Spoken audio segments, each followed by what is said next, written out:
there's a big difference between religion and just being religious and actually being a saved, born-again person walking with Christ. There's a big difference.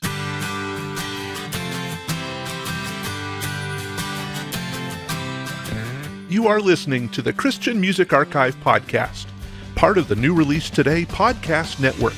I'm your host, Dave Maurer.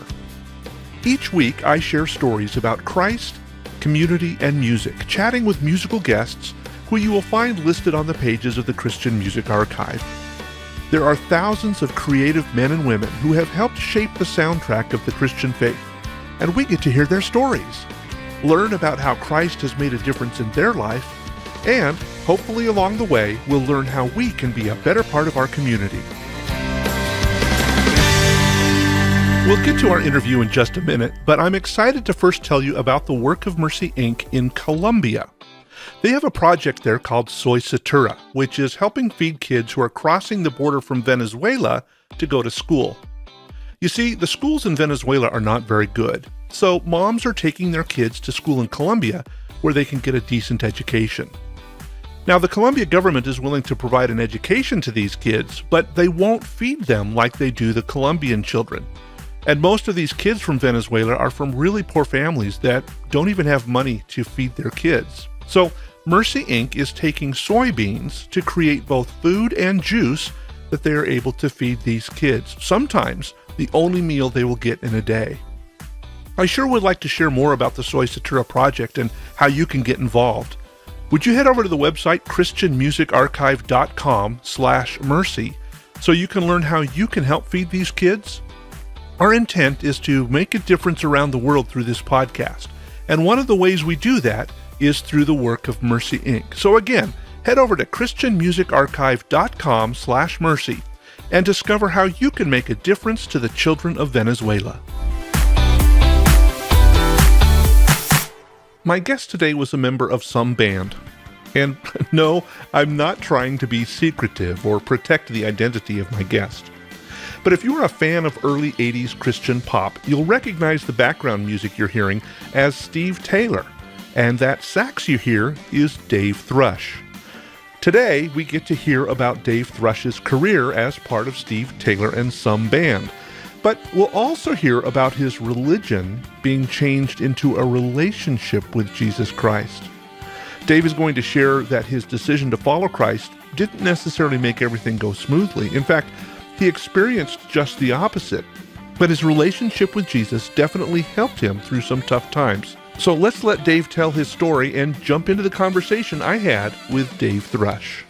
I am very excited to talk to somebody that I have listened to his music for a lot of years, vicariously through his high school friend, and we'll talk a little bit about that, but I'd like to welcome to the podcast, Dave Thrush. Thank you. Thank you, Dave.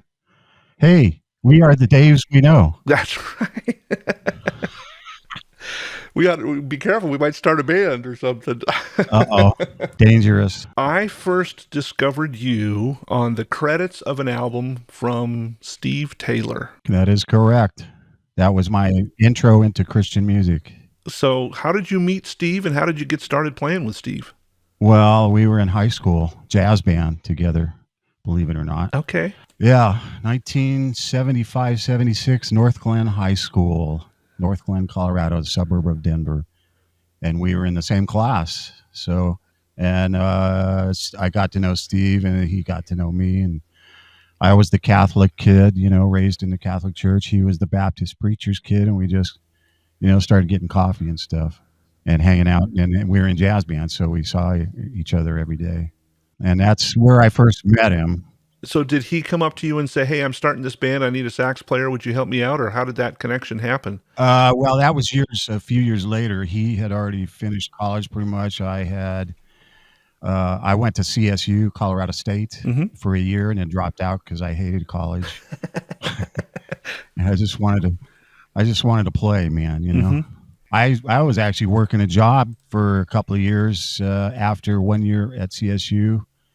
As a printer, and it's interesting because I have something in common with Bill Murray, believe it or not. I was a printer at Regis College, Regis University, which is a Catholic school in Denver, and Bill Murray went there for a while. Oh, no kidding. I don't think I ever met him, but it's kind of interesting. Yeah. But anyway, yeah, I worked in the print shop there, and then I wasn't even playing him. I'd quit playing and stuff. After college, got kind of just discouraged and stuff. And spiritually, I was in a really strange place. So back in those days, kind of wandering. You know what I'm saying? Yeah. I was raised Catholic and all that stuff, but then baptized as an infant, the whole deal. Right. My mom has the picture of me being baptized and all that. And then my teen years, I started kind of going out there, partying, and as teens will do. Yeah. Yeah. So I kind of wandered off and started going off into some weird, stuff and a little bit of Eastern religion and this and that. And I'm like, I just quit college. And so I was just kind of wandering, spiritually. And then, what was it, about 1981, I think it was. And Steve contacted me out of the blue. He'd already finished college, I think at Biola and CU. And then I was just working jobs, playing a gig here and there once in a while. And he contacted me and said, I want you to play on this demo, Dave. You know how Steve talks. Yeah, exactly. Steve had more energy than anybody ever. Oh, man. Yeah. Anyway, he still does. But yeah, so I played on his demo, which was the Clone demo. Mm-hmm. And, he brought me in and he formed a band with Cactus Mosier and Woody Waddell, the original members. Kerry Connor, the guitar player, and the producer of that record was Jonathan David Brown. Yeah. Who was a long time in Christian music, and I didn't even know what Christian music was. I mean, Right. I was raised Catholic, like, what is contemporary Christian music? What is that? I mean, I was used to guitar mass, Kumbaya, my Lord, Right. that kind of stuff. And they didn't use saxophones in Catholic church. So I was like, wow, this is different. So did you have any clue when you started working with Steve on those early demos that there was something in this, or did you think, this is just Steve being Steve and who knows what's going to happen? No, I kind of recognized right away. It's like, wow, I think this could go somewhere. I recognized it right away. Yeah. So I stuck around. Yeah. Well, and because he then, as I recall the story, he shopped that demo to a number of labels, and most of those labels Right. said, yeah, this isn't quite what we want Yeah. to hear. Yeah. I that whole story, but yeah. So what happened was he got a gig at the Christian Artists Seminar in Estes Park, Mm-hmm. and after we finished the demo, and that was our first gig, to be honest. Oh. And he got signed right off the side of the stage. We did our gig, blew him away, Yeah. and I think Billy Ray Hearn and Bill Hearn and those, they were there, and they signed him, I think, almost immediately. Wow. And that's how it happened. So yeah, then we just made the record in John Sundberg's basement in Lakewood, Colorado. Oh, close no to kidding. Golden. Yeah, it was just a basement recording studio at that time, and he called it John Sundberg's basement. Yeah. And now it's called FTM Studios. He's got a full blown like big media production, 2-room large facility. It's called FTM Faith Tape Ministries. Oh, very cool.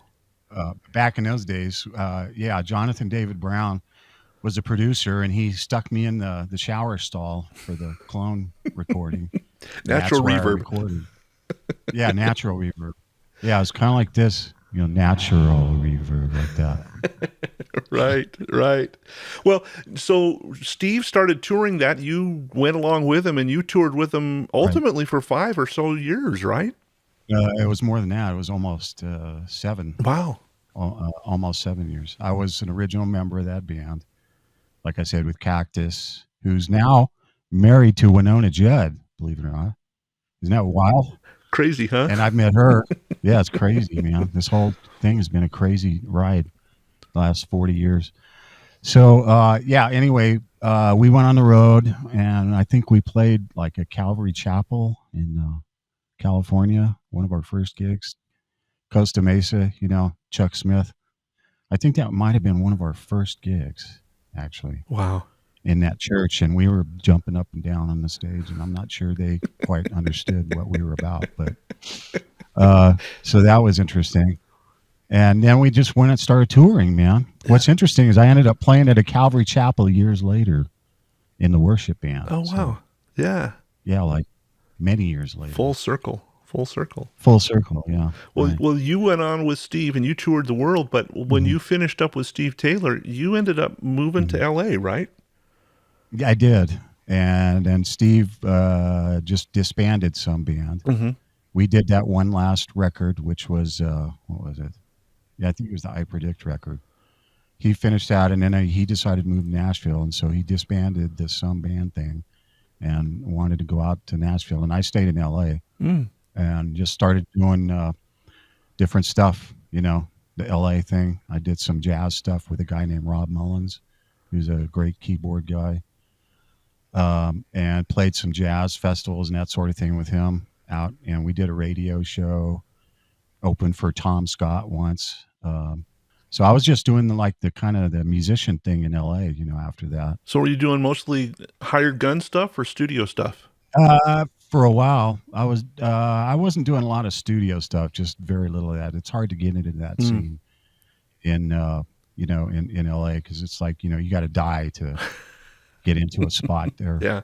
And so I was doing the jazz scene, jazz clubs, and that sort of thing with some different artists. And then it was kind of interesting because then you know, my future wife and I ended up moving down to Orange County, Okay. California, and then I started playing in churches there. Hmm. I'm like, and this one worship leader named Rick Founds introduced me. He said, "Hey, you want a church gig?" I'm like, "What's that? What's a church gig?" Yeah. And I'd played in churches with Steve, but I didn't know they like had gigs in churches. That's Mm-hmm. interesting. Yeah.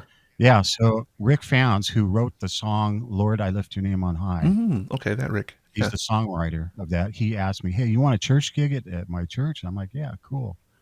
It was a Calvary Chapel there, and Chuck Smith Jr. was the preacher, Okay.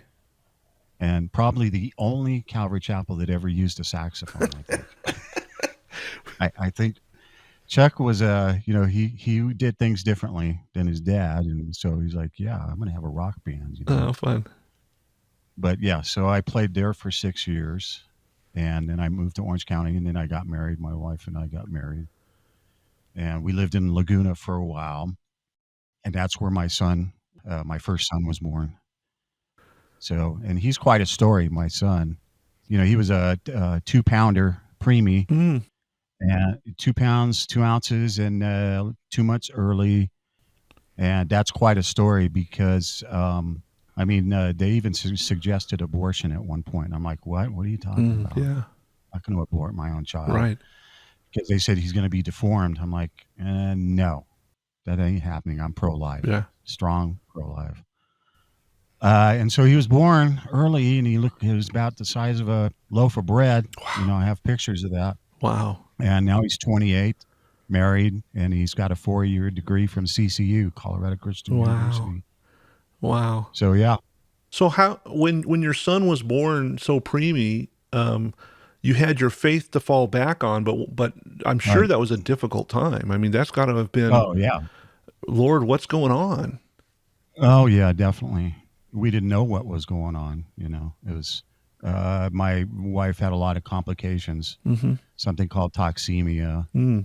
So they had to take the baby early by C-section, and yeah, and that's how it happened. And the one of the doctors, a geneticist, said your son's going to be deformed, and that wasn't true because he's not deformed. So Yeah. that's kind of interesting. So did you have to just kind of struggle through that by yourself, or did you have people that were surrounding you during that time? Or Oh no, I had church people, and we had people at the Calvary Chapel I was playing at, praying for us the whole time. yeah. Plus extraneous friends that my wife had back in those days from Southern California. We had a lot of Christian musicians that in the kind of Maranatha music Mm-hmm. scene at that time. Yeah. Bill Batstone Oh, sure. and Daryl Cook, and a lot of people that had, and my wife was involved in a prayer group, and I was friends with all those guys and stuff, and they were all praying for us all the time. And plus Steve Taylor and the Taylors and Yeah. people in Nashville too. We had a ton of backup. Yeah, one of my reasons for starting this podcast was to talk about the importance of community, and going through a situation like that where you're not sure what's going to happen, and Yeah, I mean it's totally out of your control. There's nothing you can do to help your son. not at all. It was, yeah, totally out of our control. Nothing. And the doctors were suggesting abortion, which I thought was, wow, that's just out there, man. But I've heard that story before. So Well, can you tell us how maybe a specific individual, or I mean, you talked about people praying for you, but how did that manifest itself? In the real rubber meets the road kind of thing. I mean, I consider my son a miracle, really. I mean, he could have died. The doctor said he's got a 50-50 chance of being born, and he's got a 50-50 chance of coming out of this hospital. And he spent 3 months in the ICU, Yeah. and all that. And back in those days, it wasn't as refined with the preemies. These days, they can save kids that are like a pound, Yeah, but back in those days, a 2-pounder was very small. And so we spent just 3 months. I was playing gigs in Orange County, and also playing at the Calvary Chapel in San Juan Capistrano, every week. So that was a church position, paid position, and plus I was doing club gigs too, just to make a living, and recordings and this and that. And so yeah, we just spent 3 months going back and forth to the hospital every single day, or twice a day even, and then I would sometimes finish at church, and then I would drive straight to the hospital and go see how my son was doing, and he got bigger. So they always get bigger. I can't imagine what that would have done to you, just emotionally and spiritually, and how draining that must have been. Oh, sure. Yeah, it was very draining. Yeah. Took a lot out of us, and more out of my wife for sure, because she was the one that was sick with this toxemia stuff. So. And I'm assuming she's healthy now, and that's part of the answer to prayer. Oh yeah, she's good. No problems. Well, you mentioned it a little bit earlier as we were talking about working with Steve, that you really weren't a Christian, obviously raised Catholic, and you knew some of that kind of high church stuff. What was your journey to faith like, where you realized, hey, a relationship with Jesus is important to me personally? Well, like I said, I was raised a Catholic, and playing with Steve, was quite an eye opener for me. Those guys were evangelicals, and I was the one oddball Catholic, and so I began to recognize at one point that, wait a minute, these guys know a lot of Bible that I don't know. I noticed the difference. Particularly a couple of guys, Glenn Holman, the bass player. Some of them guys knew Bible like 100 times better than I did, and I was noticing that. Like, wait a minute, these guys really know their Bible. So what were they just talking about it in conversation, or how did you notice that? Yeah, just on the road. I mean, you're driving in a Dodge van for 10 hours a day, so yeah, with your pillow is a an alternator, that kind of stuff, or somebody's guitar case, yeah. And so, all these conversations, or you're in the restaurant, on the road. And I mean, because, touring with Steve, this went on for a long time. And the first 3 years was a van, and, and then in the hotel rooms, you know what I'm saying? Yeah. And, just a lot of conversations over a long period of time. And I was like, wait a minute, these guys know their Bible a lot better than I do, And, well, Steve would quote scriptures on stage, And so anyway, something just kind of hit me. And then in 1986, I really just, I made a step of faith. You know what I'm saying? I want to talk about this too, because I think you can be raised in a religion and not be saved. Yes. I don't know if, maybe I'm talking to somebody out there. I don't know. But I was raised in a religion, but I wasn't born again. I was baptized as an infant, the whole deal. But then I asked the Lord into my heart. I said, Jesus, I believe in you, one night when we'd gotten done with a tour, 1986. We came home. I think we'd gotten home from Australia or something. And I just committed my life to Christ. And I had never done that before, I would always just say, I'm a Catholic, I'm religious, just wrote religion.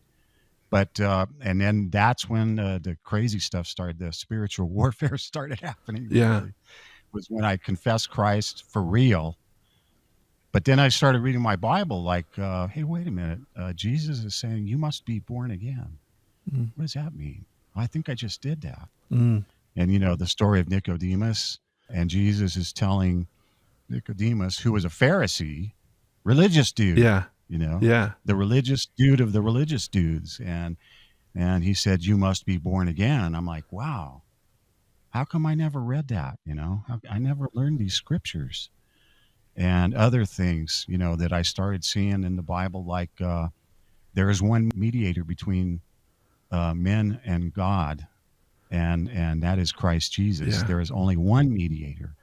And I was taught as a kid to pray to Mary, and that's where I differ with my Catholic friends Mm-hmm. on stuff, on doctrinal things like that. And I don't want to bash Catholics.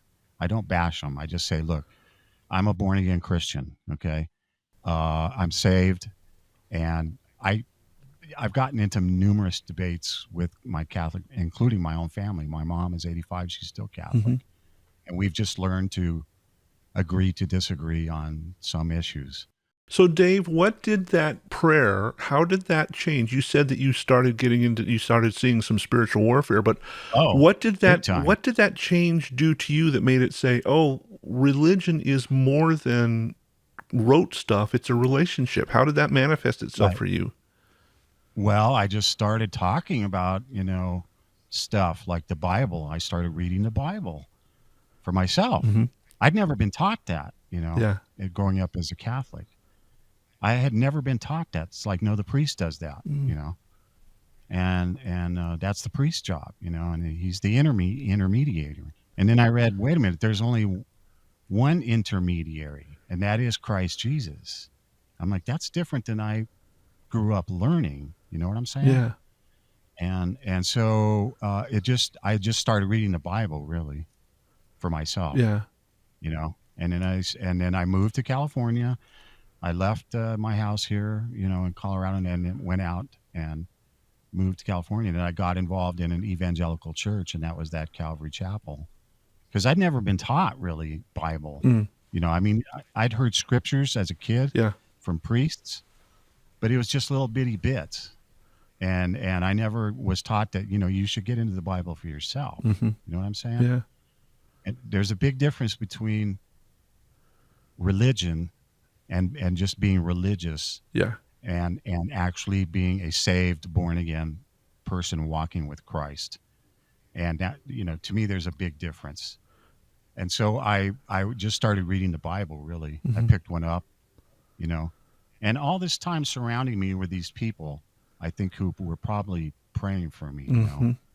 all this time. In Steve's band, certain people, I had a girlfriend that was a really strong Christian at one point during that time period Mm-hmm. when I was with Steve. She was a very strong Christian.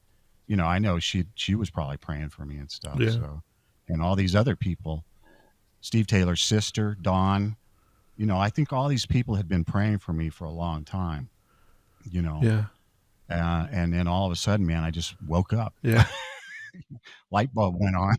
So describe life for yourself. I'm thinking that there might be somebody listening to this who's kind of thinking, I might be interested in a relationship with Jesus, but what good is it for me? I mean, so describe for you the change before your prayer to say, "Come into my heart, Jesus," and after. What changed in your life personally? I don't know. It was like something just kind of took over. You know what I'm saying? Okay. And that was God, of course. I'd never been directed by God. I mean, I'd been just kind of running my own life. And then when I prayed that prayer, and then I started cracking open the Bible for myself, and things started drastically changing. For one thing, my own family kind of almost disowned me, Oh. back then, because they were still solid Catholics, and they didn't understand what I was talking about. And like, I was talking about being born again, and Jesus, and getting saved, and angels and devils, and they were like, "Man, what the heck has happened to Dave?" Yeah. He's like gone crazy. He's like gotten religion, you know. But it was a real spiritual awakening, though. You know, my eyes got opened. I can hear somebody saying, if I make this decision for Christ and my family disowns me, that's not something that sounds appealing to me. So what would you just Well, say to them? I would say that that's actually pretty normal. You know, the Bible doesn't promise we're going to have a bunch of nice, fancy, fun stuff. I mean, I get along with my family now, Mm-hmm. but I'm talking 35 years later. Yeah. In fact, I'm here, you know, Yeah.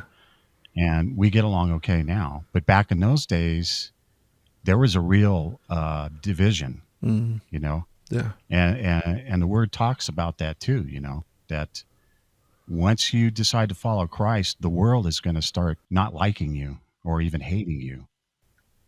And I saw that for real.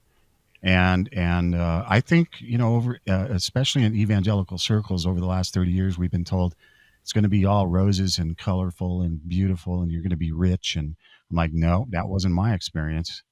It got hard, it got really hard. I mean, but I buckled in, you know. Yeah. But I could tell that there was something driving me, and what it was the Holy Spirit. Yeah. You know, I wasn't running my own life anymore. Something else was running it, and that was the Holy Spirit. Yeah. It got tough, you know, and it still is tough. You went through some tough stuff. You had a son that you adopted and Correct. and he passed away. That would have been a difficult thing. Do you want to talk a little bit about that process and Sure. how the Lord walked you through that? That's another hard thing. I mean, we adopted Juan back. It was almost 19 years ago now. He was 5, and we got him through Adams County Social Services. This wasn't a international adoption; it was one right here, and that's how I wanted to do it. Mm-hmm. You know, because a lot of my evangelical friends were adopting kids like from other countries, and first of all, I didn't have that kind of money, and my wife she wanted to really adopt a child and stuff, and I'm like, I was hesitant, to be honest, because my older son is autistic. Mm-hmm. And so we already had one son with a disability. He's got Asperger's, Cole does, but you know, he's brilliant though. He's got a college degree, but it's a disability. And so we had to we adopted Juan, who had fetal alcohol syndrome. Mm-hmm. He had attachment disorder from Adams County Social Services, and he came with a lot of stuff, you know, a lot of baggage. His mother was a drug addict and you know, addicted to alcohol. And Juan was born addicted to alcohol and cocaine when he was born. Wow. If you want to mess up a kid, make sure and drink and do drugs while you're pregnant. I mean, because that's the sure way to do it. Yeah. So don't do that. Right. Uh, Right. just don't. Just stay away from drugs and alcohol when you're pregnant. Don't even go there. But it really, you know, Juan had a ton of disability, you know, lots of it. Yeah. So we adopted Juan, and our house completely changed. Mm. You know what I'm saying? Mm-hmm. From one just focused on an autistic child and rearranging the entire house around that, which is a strange thing to begin with. But then to now we brought in another kid with a very severe disability, Yeah. even more. And so, yeah, that got real interesting and a lot of stress, you know, but you know, adoption is the hardest thing I've ever done. Mm-hmm. I'll just say that right up. It's the hardest thing I've ever done, but it's also the best thing I've ever done. I mean, Jesus said, you know, what is, or Paul, I'm sorry, that Paul said, what is real religion? Taking care of orphans and widows, right? Yeah. So we brought one right into our own house. That's kind of what it's about, right? Yeah. So that was a tough situation. You're raising this kid. He's now, you had him for 15 years, and then he passed away. Right. Yeah. That was just 3 years ago. And Juan was 20. He was getting close to 21, and you know, our relationship was becoming really quite good. The older Juan got. We struggled when he was younger because of his defiant disorder, and we really struggled, you know, him and I. It was difficult. I'm not going to say it was easy because it wasn't. But his last 2 years, though, before he died, we were getting along great and having a great time. We'd go to dinner and just you know, starting to have fun with each other, you know. Yeah. And then he was just playing on his computer one night, Fortnite, the game that all Mm-hmm. them kids play. And the coroner said he was gone by midnight. And that was in October of 2018. So here's yet another just blow to your life, Yeah. and I'm assuming you can correct me if I'm wrong, but I'm assuming that your relationship with Jesus is the one of the key pieces that helped you through that terrible time. It's the only thing, really. The only thing that got me through that stuff. Yeah. I've had to cling tighter, Mm. not looser, but tighter, Yeah. because it is the only thing that gets me through. Yeah. As we get closer, man, the way things are going, believers are going to have to stick closer to Jesus than ever before. Yeah. You know what I'm saying? Yeah. Because things are getting weird, as we Yep. can see. Yeah. Well, and I'm reminded of the fact that, Jesus didn't promise to make it easy. In fact, he asked us to take his yoke upon him. A yoke is work. That's not it's a pinch point around the neck, Right. but that God will walk with us and partner with us through that. And so I just really appreciate, Dave, you're sharing your story and pointing folks to the fact that the relationship with Jesus helped you through those difficult things, and I'm real thankful for that. You had talked about, as we were setting this up, maybe playing something. You're still sax man, still playing. In fact, he has a great album called Thrush Hour out. Thrush Hour was released on Sparrow Records a few years back. I encourage folks to check it out. Dove Award nominee, by the way. Oh, that's right. It was a Dove Award nominated album. Nominee. So do you want to play something out for us as we wrap up our conversation today?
People need the Lord. Amen.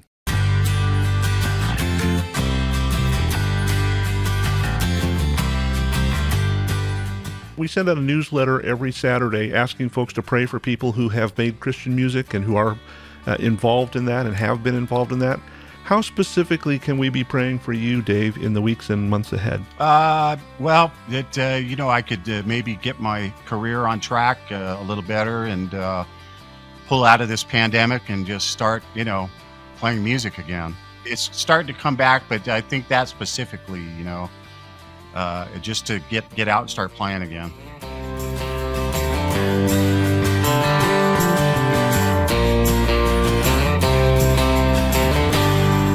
I guess for me, the important takeaway from my exchange with Dave Thrush today was how important his relationship with Jesus was to him.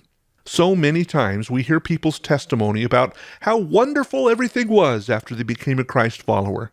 But Dave's story didn't quite go that way, did it? He had his family shun him because his faith didn't match their faith. He had doctors suggest that he abort his son, who would obviously have some significant health complications. And he struggled through a tough adoption and ultimately the death of his adopted son due to health issues. But did you notice that Dave wasn't bitter about those tough situations? While he admitted that those were some of the most difficult times of his life, he stated that his relationship with God helped him through them. I guess the reason I'm emphasizing this is because we hear so much about how a relationship with Jesus makes everything better. And I think we often assume that that means all of our prayers will be answered just the way we want them to be. People will be healed, relationships will be mended, and everything's going to go just smoothly. But that isn't necessarily what God promised. What I noticed was that Dave recognized how his faith in Jesus helped him through those difficult times. I think of the verses in Matthew 28 where Jesus is giving instruction to the disciples on how to spread the gospel. He said, quote, "Be sure of this, I am with you always, even till the end of the age." Or how about in Paul's letter to the Corinthians, where he is sharing about a difficult situation in his own life? He said that every time he asked God to remove the thorn in his flesh, he was always told, quote, "My grace is all you need. My power works best in weakness." I hope our conversation today encourages you to see past the stuff of religion and see the relationship of walking with Jesus. And I'm confident that God will do just as he has promised, to give you his power and his presence as we go through those difficult times. As always, thanks for joining me for this conversation today. I am grateful that we get to spend this time together each week hearing stories of God's amazing faithfulness. As a regular listener to this podcast, would you mind taking a few minutes and rating it on your favorite podcast app? Reviews and ratings really help spread the word so that other folks can hear about these great conversations. And if you have comments or questions for me, please feel free to drop me a message on any of the social media platforms. You can find me on Facebook, Instagram, Twitter, and Patreon by searching for @CCMExchange. Or you can always drop me an email on the website christianmusicarchive.com. I'm really looking forward to our time together next week when I have another great conversation with one of the musicians you'll find on the pages of the Christian Music Archive.